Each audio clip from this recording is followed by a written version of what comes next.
The Kappa is an amphibious river monster from traditional Japanese folklore. These creatures have a liking for cucumbers and sumo wrestling and usually assault their victims in the water by removing a mythical ball which contains their souls from the anus. So what do you do when you have the most basic understanding of Kaiju Eiga? Make it into a movie, of course, and I'll go ahead and say that Death Kappa is easily one of the worst monster movies I have ever seen. Death Kappa is a tokusatsu parody of the Kaiju Eiga subgenre, which was a co-production by Tokyo Shock and Fever Dreams, directed by Tomoe Haraguchi, who you may know as the director of Mecha Droid, and Ultraman Ginga Theater Special Ultra Monster Hero Battle Royal. Anyway, the plot goes, according to Wikizilla, pretty much how I felt about it. Basically, a group of teenagers run over the main character's grandma and then a Kappa statue which brings it to life, and things just happen from there. Seriously, the movie goes from teens being dicks to the Kappa murdering people, then dancing, and all of a sudden there's some stuff about Imperial Japan, and there's a monster rampage and a monster battle. And as you can tell by that description, the tone of this movie is very bizarre and inconsistent. Like, what the hell is Hideaki Anno doing in this movie? Now, some would argue that's the point. After all, it is a parody. A very lazy and unfunny parody. And you can definitely see this through the special effects, directed by Haraguchi as well. Haraguchi put no thought or effort into these special effects to the point where it feels like an insult to Tokusatsu of the Showa era, which would have been funny back then, but not in 2010 where those films had become irrelevant. The fact that no one on the production team cared about what they were making is very present, as everything in this movie is flat out nonsensical. Allow me to compare this film to another Kaiju Eiga from around the same time, Monster X Strikes Back: Attack of the G8 Summit.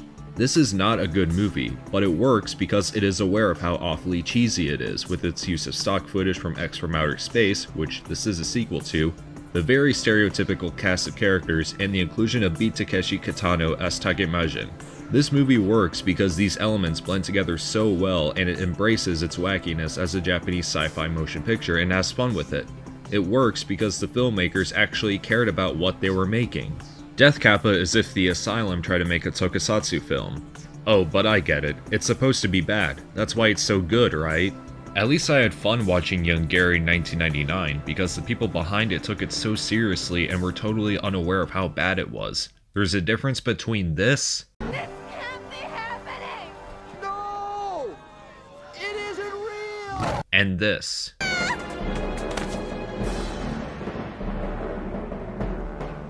You're no Kappa!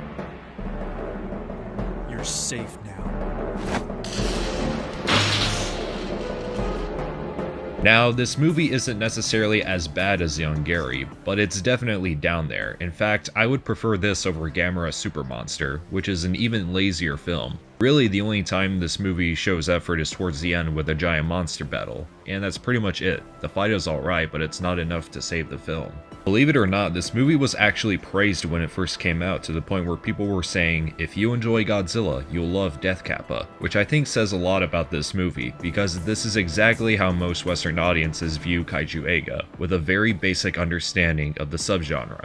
Ironically enough, the director seemed like he really wanted to bring back the subgenre in a new and positive light to it. Sorry Haraguchi, but leave it to someone who actually knows how to make a good, engaging film with heart and soul poured into it and doesn't feel like a sick joke. After all, what do you expect from a movie whose tagline reads, King Kong is dead, Godzilla is retired, there's a new monster in town? Why is it always the bad monster movies jabbing at Godzilla? In the end, if you want to see a parody of a Kaiju Eiga that's actually funny, and doesn't do it in a mean-spirited way, check out Gehara, the long dark-haired monster from 2009. It's short, but it's definitely worth a watch, and I want to give Kaiju Noir a very special thank you for informing me of the short film's existence. I would also recommend the previously mentioned Monster X Strikes Back for the reasons I've already stated. Seriously, the movie is just one big shitpost, and it's great.